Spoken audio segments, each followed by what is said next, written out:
Great. Hello and welcome. I'm Bill Cavanaugh. Welcome to another episode of Near and Far, the podcast series of the Center for World Catholicism and Intercultural Theology at DePaul University. And it's my pleasure this afternoon to be here with Sergio González from Marquette University, professor in the history department and author of a recent book called Strangers No Longer from the University of Illinois Press. Welcome, Sergio. Thank you for having me. Appreciate it. So I just want to talk a little bit to start out with about your first book, and then we'll get on to some of your other work as well. Tell me about what led you to write the book. Yeah, well, I'm originally from Milwaukee, Wisconsin, but my folks are both from Jalisco, Mexico. And when I was growing up in the state, I never really saw my family, my community's history represented in K-12 education. Didn't really see Latino Wisconsin history at all represented in undergraduate education. And so when I decided to go back to graduate school to study history, I had one big goal in mind, and that was the answer this very simple question: why in the world did my parents come to Milwaukee, Wisconsin, of all places? Why not Los Angeles? Why not Arizona? Heck, why not even Chicago? Places with much larger Mexican American Latino communities. And so the goal was to kind of try to chart the history of Latino settlement in the state of Wisconsin. And the more I dug into that research, the more I realized that faith life had been foundational for the way in which different Latinos who had settled in the state for over 100 years had not only built communities, but also developed social movements to really create more welcoming spaces for themselves. Okay, great. So what is the most surprising thing that you discovered? I think probably the most surprising thing is that Latinos have been in Wisconsin for over 100 years. You can chart the arrival of the first Latino to the 1880s. And I think the other thing to recognize that Latinos are represented in every single county now in the state of Wisconsin. In fact, they represent really the only demographic growth in most parts of the state. And that's happening not just in places like Milwaukee or Madison, the two larger cities in the state, but it's happening in rural parts of the state. And they're really one of the only reasons there's any form of demographic vitality in Wisconsin. And that's the case really across the Midwest as well.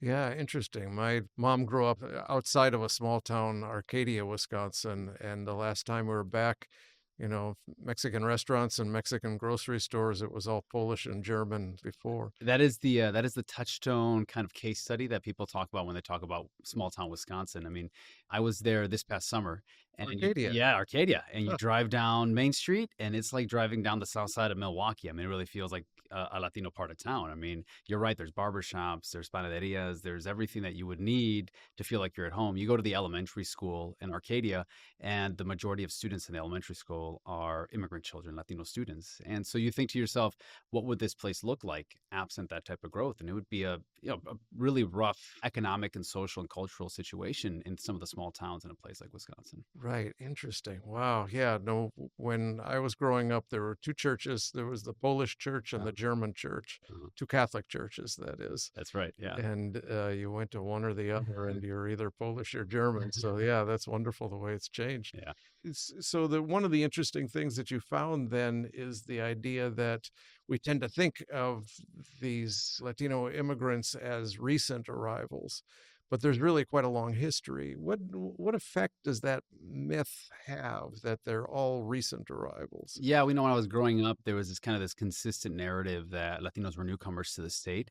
And I think that in a place like Wisconsin, like a place like the Midwest that prides itself so deeply in its immigrant ethnic heritage, what that does is it forces Latinos to feel like they don't completely belong in these places. And in fact, that they can't claim any sort of right of belonging in a place like Wisconsin.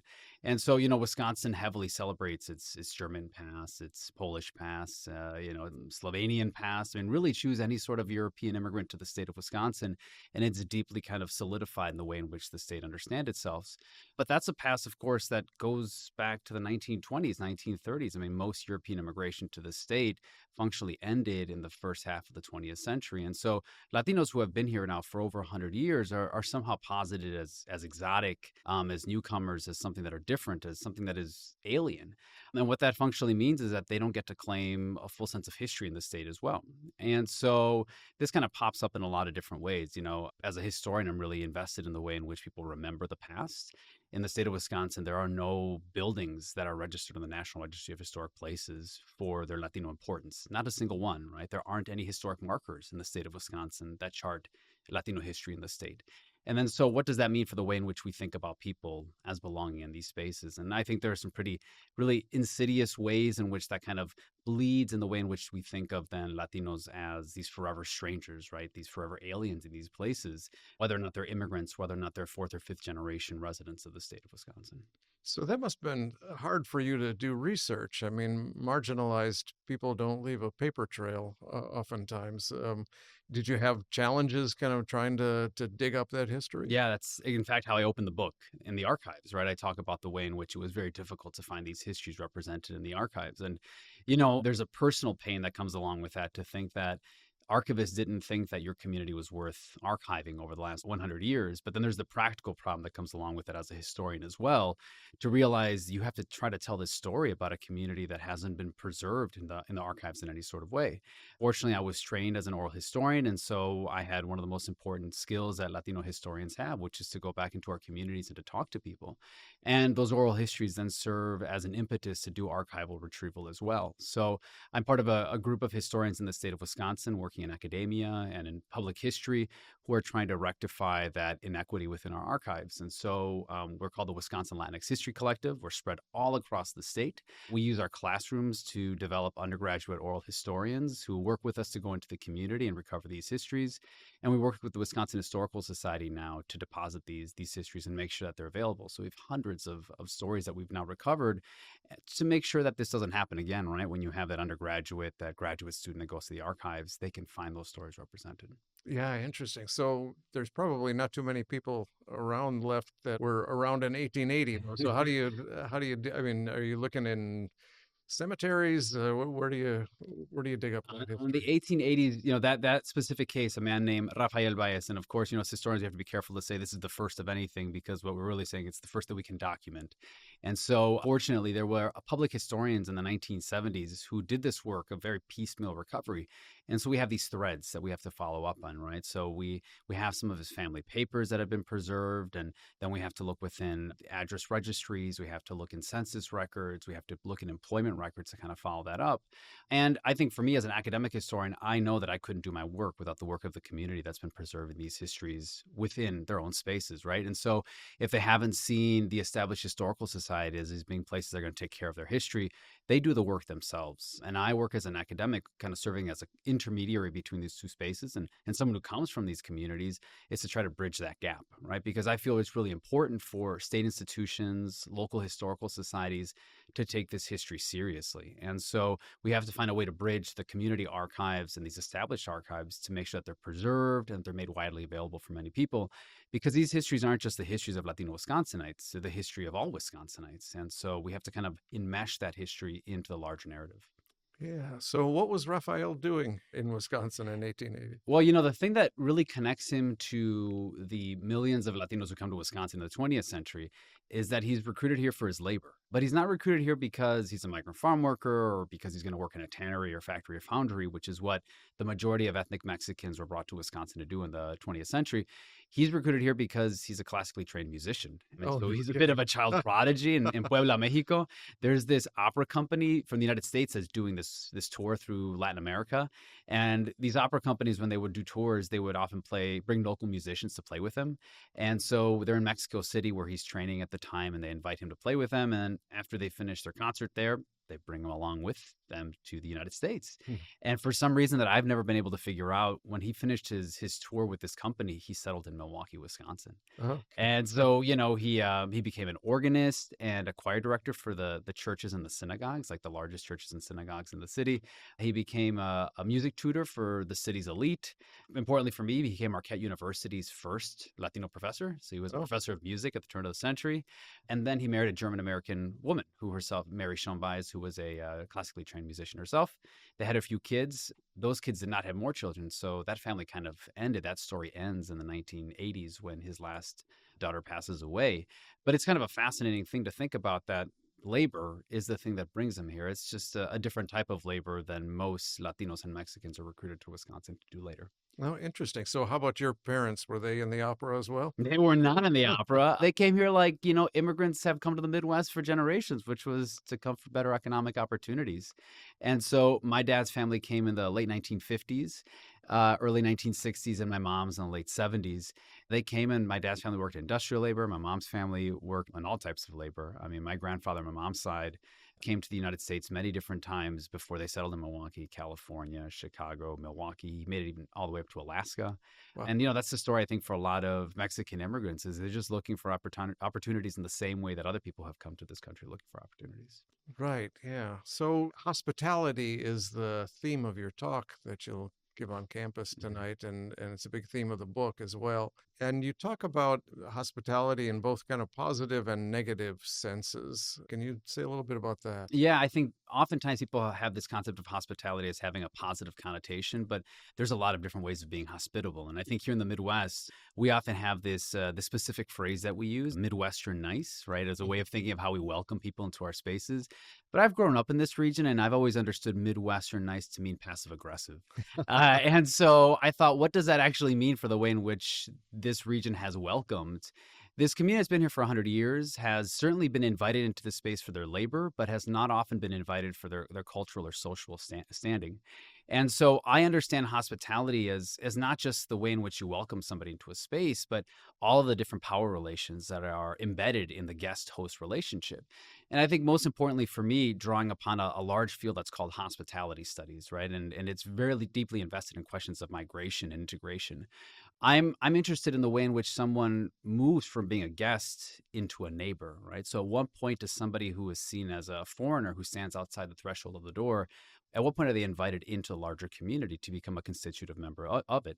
And so in the book, as I chart the history of Latinos in Wisconsin, I look at the different ways in which different communities, specifically religious communities, have practiced hospitality with and alongside Latinos. And there are instances of a full and robust hospitality where people are invited in, and then there are instances of what I refer to as contingent hospitality, right? Where their welcome is dependent upon Latinos giving something to Wisconsinites, whether that's their labor or that's their fealty to a specific faith, right? And so if they become Catholic or if they stay Catholic or they become Protestant, they'll be invited into a space.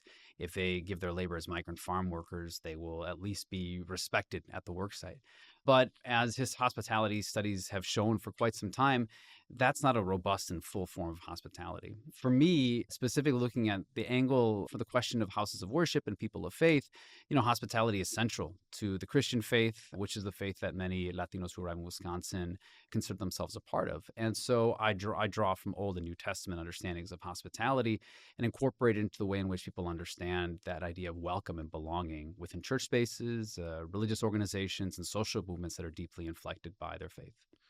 Yeah. So give me some concrete Yep. examples of good hospitality and bad hospitality. Yeah. So the first thing I'll say is that the history that I found in Wisconsin is not a through line of bad hospitality moving towards good hospitality. In fact, some of the best hospitality that I find, or at least more fulsome hospitality, happens in the 1920s with the arrival of the first industrial workers in Milwaukee. When Mexican immigrants are recruited to Wisconsin to work in tanneries, factories, and foundries, they're basically treated like scabs and strikebreakers across the city. And the only place that they find any sort of welcome is in the Catholic Church.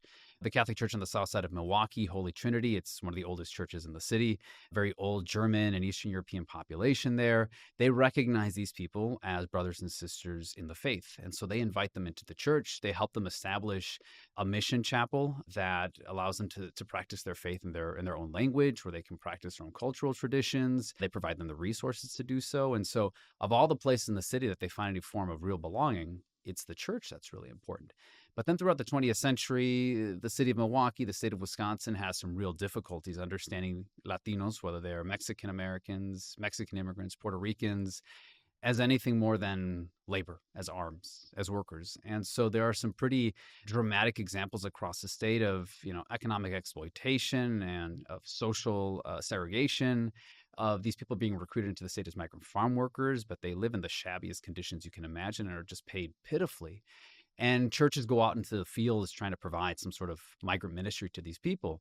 But oftentimes their outreach is dependent on these Mexican immigrants or Mexican migrant farm workers pledging themselves to the faith, right? And so the type of migrant ministry that exists in rural Wisconsin in the 50s and 60s is really just a form of, religious outreach. There's no social aspect to it. And so it's not until the 1980s that we see something different. And I end the book thinking about the sanctuary movement as kind of a really robust understanding of what Milwaukeeans understand what they call radical hospitality. This is what they refer to it as. And they don't think radical in the terms of politically radical, but in the idea of grabbing something at the root, right? The etymological understanding of radical.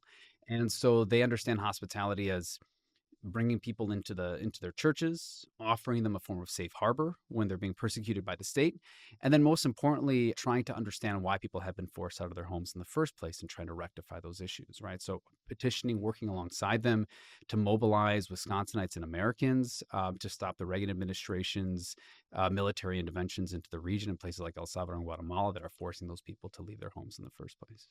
Okay, so let's talk a little bit more about the sanctuary movement then. You're working on a book on that now, is that right? I am, yeah. The next project, now that this one is done, is looking at sanctuary, but from a different angle. I'm really interested in anti-sanctuary politics. Mm. So I want to understand what I refer to as the sanctuary's discontents, right? Who are the people who are opposing this hospitality practice that is deeply embedded within the church and that has, for the last 40 years, been one of the most effective forms of migrant justice in the country?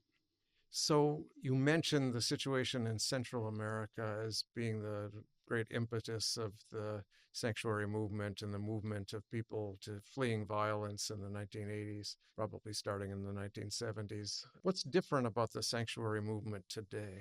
Yeah, there's quite a few distinctions. I think most importantly in the 1980s, when churches and synagogues opened up their houses of worship, they were welcoming people who were oftentimes new arrivals to the United States. These were people who were potential asylum seekers, right? Under the 1980 Refugee Act, they could claim persecution in their home countries and a fear of being hurt if they were returned back to their home countries. Today, the newest iteration of that, often referred to as the New Sanctuary Movement, is helping a wider assortment of people, right? And the reasons that they're seeking safe harbor within churches and synagogues is often different, right? A lot of the people who seek sanctuary today have been in the country for an extended period of time. Many of them kind of claim a sense of belonging to this place. They might say, "I've lived here for a decade or 2 decades. I have children who were born here. I am deeply embedded within these places that I call home."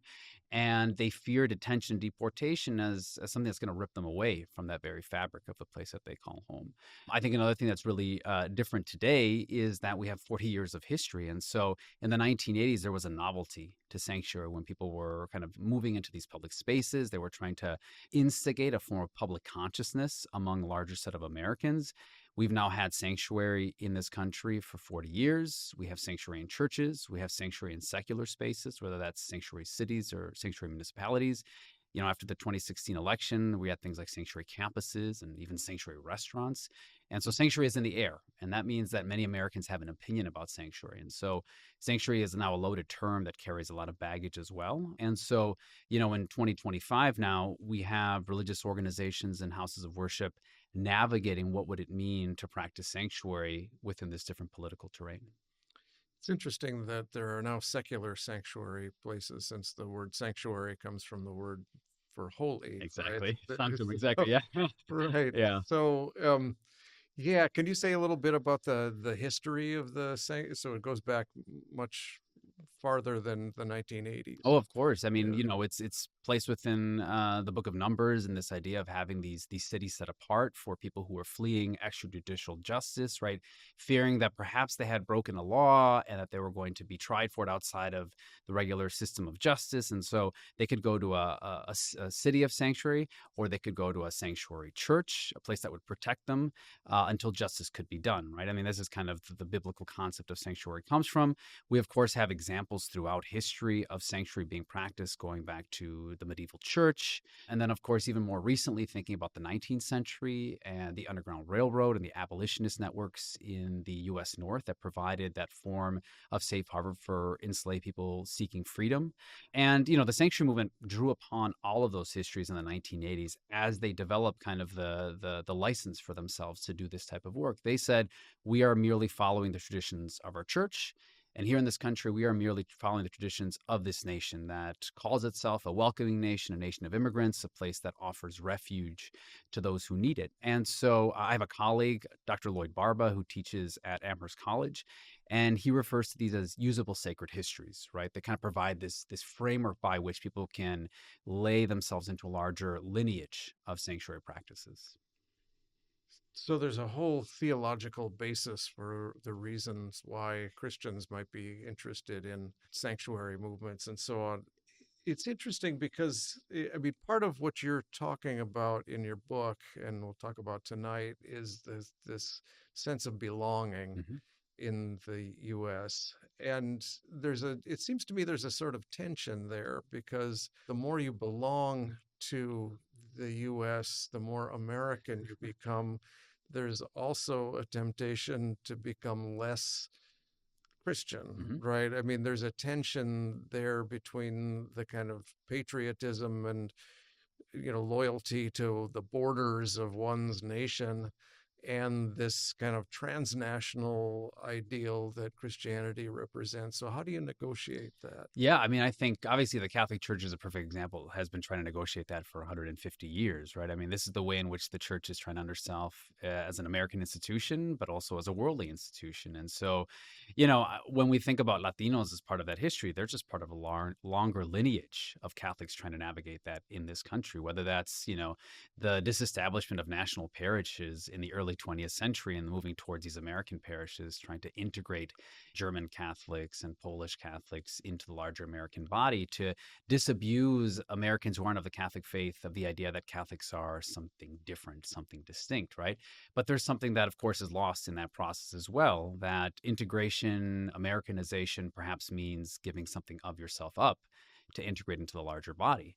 And I think, Latinos are not special in any sort of way in that history. They're certainly part of it. And so we see this, of course, within the Latino church today. If you think about the Catholic Church, of course, is becoming, or at least Latino Christians are becoming more diverse in their faith practices. The rise of the nuns is not just a question of white Christians, it's also happening within Latino communities as well. And so one of the things we have to understand, of course, is that there's something particular about the American integration experiences that can allow someone to exist in a pluralistic society, but perhaps also have to give up something of themselves. Right. Yeah. Is it true? I mean, from the outside, there's a kind of impression that Latinos tend to hold on to their culture for longer than Poles Hmm. did, for example. I mean, when you left Poland in 1870, you weren't going back, probably, right? And so the ties to the old country were much more, abruptly Hmm. cut. Whereas if you're from Mexico, you might be going back and forth, and there's just more support for continuing with your language and that sort of thing. Do you think that's true? No, I think it is. And I think that's largely connected to American immigration policy, right? I mean, if you think about the polls, yes, there's the separation of the Atlantic Ocean, but there's also the fact that, Congress passed in the 1920s a series of laws that functionally cut off immigration from Europe. And so there's this real cleavage for many European immigrants, right? As opposed to Latino immigrants, sociologists have this term they refer to as replenished ethnicity, right? Latinos continue to come to this country in successive waves across the 20th and 21st century. And so there's kind of this reinvigoration of different aspects of Latino identity, Latino culture, Latin American identity, Latino culture. And of course, the church is part of that as well. However, I mean, the deeper you go into the generational cohorts of Latinos who have been here extended periods of time, you see similar aspects of that American integration and the ways in which language, cultural practice, religion can also become a little bit shorn off as well. So, yes, perhaps there are deeper linkages for Latinos and Latin American descent people, but there's still something kind of, I wouldn't say inevitable, but something that happens in the United States that is a part of the generational change. Right. Yeah. You mentioned the kind of replenishing that we heard a lot in the last election about the difference between new arrivals and those who had been here for Hmm. a while, that there was a sort of resentment to immigration policy under Biden and quite a kind of swing towards Trump, which didn't seem very likely Hmm. not too long ago amongst Latino voters. What do you make of that? Yeah, I mean, I think yes, it felt even bigger for a number of different reasons. One, because Donald Trump used that as a specific plank in his political platform, right? And so he ran specifically on kind of firing up these distinctions that happened. But the thing I note as a historian is that there have always been tensions among Latino cohorts in the United States. I mean, we can think about Mexicans and Mexican Americans. We can think about Mexican Americans and Puerto Ricans. And we can kind of chart any moment in the 20th century. And there have been tensions over questions of documentation status, access of resources, of the way in which people portrayed as being these forever immigrants. And I think what the last election did is just a magnifying glass in all of this. And to make this even more explicit, of course, Latinos now represent this very potent political power. And what I think people came to understand in the 24 election, something that Latinos have known for a long time, is that we are not a monolithic group of people, right? Right. There's no such thing as the Right. Latino vote. Yeah. And so it's not surprising to many of us that a voter in Miami who's of Cuban descent, maybe third generation, is going to vote differently from someone who is, first generation Venezuelan American or first generation Guatemalan American in somewhere like Milwaukee, Wisconsin. And so there's just a diversity of political opinions that are kind of made up because of or dependent upon, historical questions, relationships to documentation, and all of these different things. Right. Yeah. So that's talking about politics at the kind of national Mhm. level, but you've also written about a kind of more local form of grassroots politics, social movements, and those kinds of things, which find a home oftentimes in the churches. Mhm. Can you expand on that a little bit? Well, yeah, I'm deeply invested in questions of regionalism and localism because I am trying to disaggregate what are the distinctions in Latino communities in Wisconsin versus Los Angeles, Miami, New York City. So on one hand, I really do care about what are those distinctions, and then I think the best way to understand these questions is to dig down as quick or as closely to the ground as you can get, which is to get into the coalitions that people are building. And so, in a place like Milwaukee in the 1960s, Milwaukee was 60% ethnic Mexican, 40% Puerto Rican within its Latino community, right? Almost a 50-50 split. And so, how is that different from a place like Los Angeles, which in the 1960s is majority Chicano or Mexican American, right? And the social movements that people develop are going to look very different. And so in the book, I talk about the way in which Mexican Americans and Puerto Ricans had to navigate some of these tensions between their two communities that were often based on questions of documentation status, on access to resources, on even where they lived within the city. But I'm also really invested in understanding questions of coalition building, right? So how do these groups come together? In Milwaukee, Mexican Americans and Puerto Ricans come together. They form a group called the Latin American Union for Civil Rights, right? And so this organization explicitly brands itself as this pan-Latino organization to bring as many people under their umbrella as possible. And one of the first places that they look to build their resources, right, to get buy-in is the Catholic Church. And the argument they make, I mean, these are kids who are like 18, 19, 20 years old. Many of them are, not religious at all. Many of them are Marxists. Many of them are socialists. Like they're deeply invested in being in the streets and protesting. But they know that for their communities, the church is very important. And they think about their grandmothers who every Sunday go to church and for limosna, they leave whatever penny they have, right? And they think to themselves, why is the church not giving back in the way in which our community gives to the church? And so amid the ferment of civil rights activism in the late 60s and 70s, they demand the church do more, right? And they demand that if the church is going to do it, that Latinos are driving the bus, right? Mm. And so what I argue in the book is they're pushing for something called a self-determinative hospitality, where they get to manage the boundaries of belonging, the boundaries of welcome that are being created in a place like Milwaukee or across the state of Wisconsin. So what kind of reaction do they get from the Catholic Church in Well, particular? yeah, and in Milwaukee, actually pretty good. And it's because they have these really important intermediaries that function for them. We have these, I think people are probably familiar with some of these radical priests of the 1960s. They're born and bred in the Second Vatican Council. Their public consciousness is raised by the civil rights activism of the era. And they believe that it's the obligation of the church to begin to change some of its structures and it's the way it allocates resources. And so in Milwaukee, there's one very specific priest that I focus on. His name is Father John Maurice, right? And he's from Milwaukee. When he was a seminarian, he had gone to Latin America for a number of years. He learned Spanish. He sees poverty. He comes back to Milwaukee and he says, I need to be doing more. Second Vatican Council happens and he kind of gets this license to go out and do more.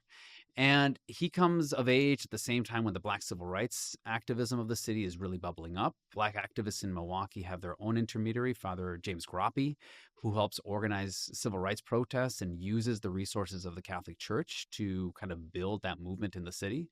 And so these movements are kind of are developing parallelly. And it's a pretty successful movement. I mean, it only lasts for a little bit of time, as many of the civil rights its activism of that era really does.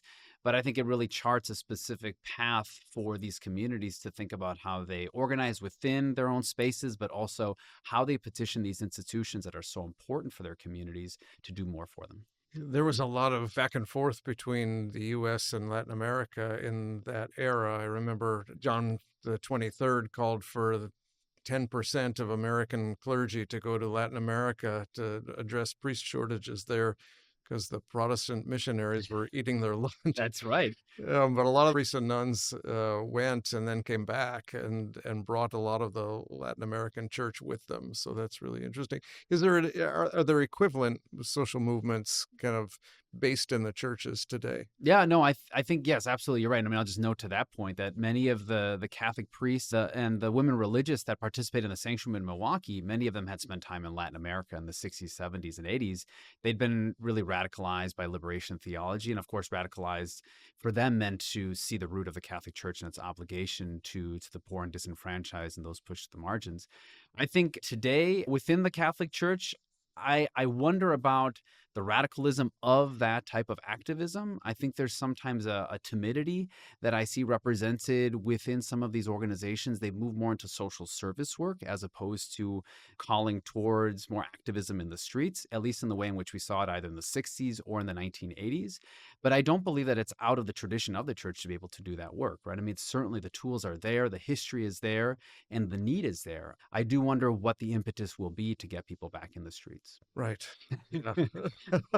Yeah, especially now. These are really difficult times. How are people dealing with the new administration? I know we're only a couple months in, but it's presenting a lot of challenges, I imagine. Yes, it's April, and yet it feels like it's April of the third year, I think, in many ways, for some of these communities that have felt under attack. I think religious organizations are still navigating what it means to seize what could be referred to as that prophetic platform to do this type of work.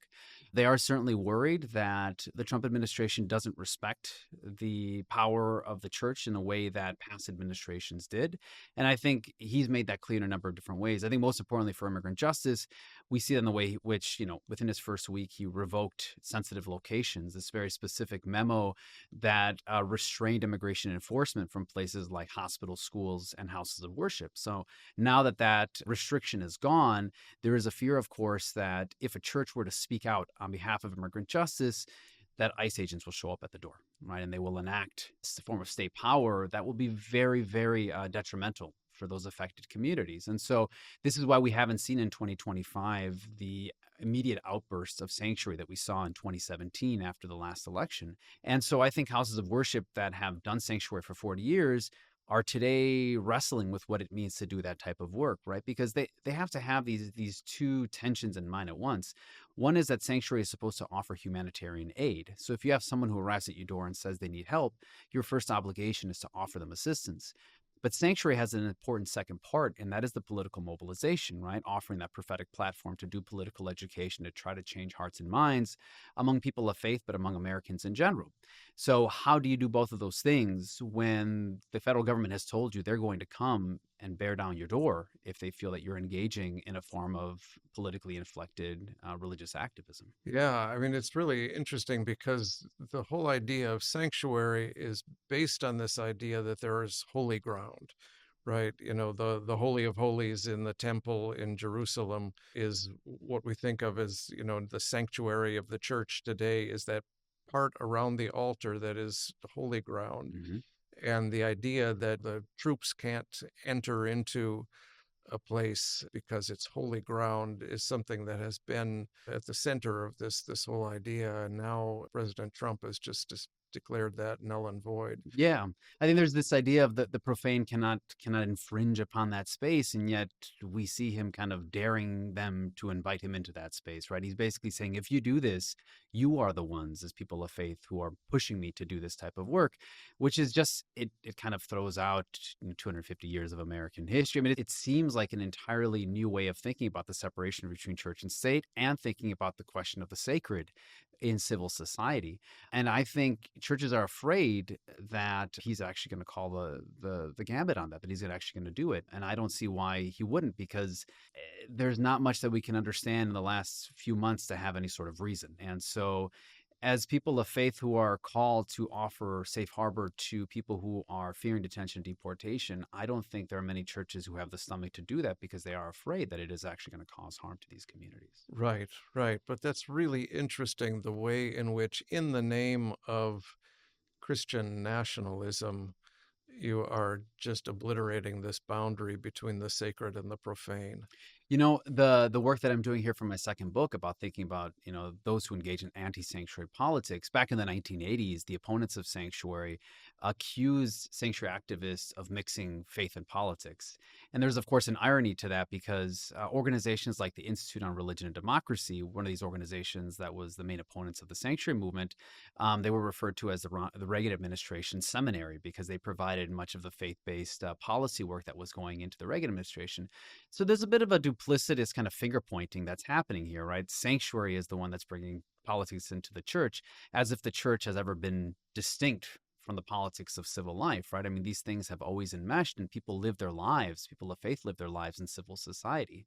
And so what we're seeing today is just kind of a mutation of that idea, right? That white Christian nationalism represents a true form of Christianity, as if that is not itself a form of politics in its own right. So, given that circumstance, we have a lot of Latino students, and you're going to meet some of them tonight.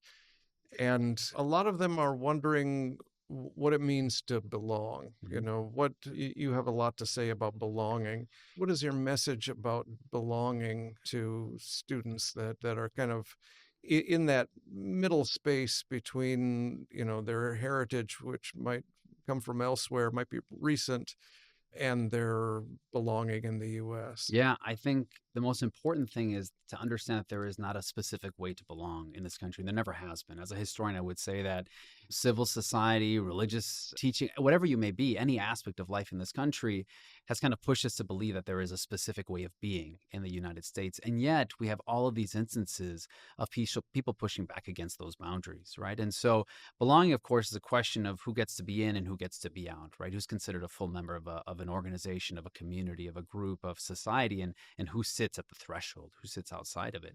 And so my message to students, whether they're in my Latino Civil Rights Movement's class or whether they're going to be in the crowd tonight, is going to be the same, which is to reject any sort of idea that you have to fit in to a specific box. It's an American tradition to push back against those constructs of what it means to belong. I think the richness and the full promise of this country is to be able to determine for yourself what that means, right? If you are invited into this space, or if you live in this space, even if that invitation is contingent, you have an obligation and in fact a right to help define what it means to belong in your city, in your state, in your country. That to me kind of represents the fullness of hospitality in a place like the Midwest when it's practiced well. And so if you're a Christian, Mm-hmm. Catholic or Protestant or Orthodox, is there a sense in which you shouldn't belong in the U.S.? Is there a wider sense of belonging? How do you negotiate that? Yeah, that's a tough one. And I think it's especially difficult in 2025 when there's all these different pressures that people of faith are dealing with.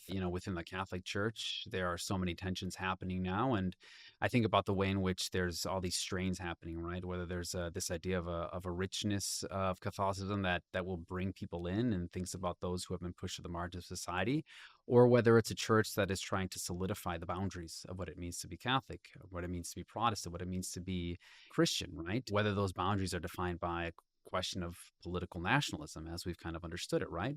And I've always, of course, searched for this more capacious understanding of what it means to belong, right? A church that has open doors. And again, in the spirit of sanctuary, asks someone not only to come in, but ask them why they have been forced out of the place where they were first to begin with. And I think that can be a question of immigration and politics, but it can also be a question of faith and belonging, right? And so I think a church that engages in a fullness, a more capacious understanding of opening those boundaries is one that can bring in more people and reach them as well. Great. Thank you so much, Sergio. This has been really fascinating, and I'm really looking forward to your talk tonight. Thank you for having me. Near and Far is produced by the Center for World Catholicism and Intercultural Theology, a research institute focused on Catholicism around the world, with special attention to the Church in the Global South. The center is sponsored by DePaul University, a Catholic university in the Vincentian tradition in Chicago. Production assistance for Near and Far comes from Marlon Aguilar and Karen Kraft. For more information information on the Center and its activities, look for the Center for World Catholicism and Intercultural Theology on the web, Facebook, Vimeo, and YouTube.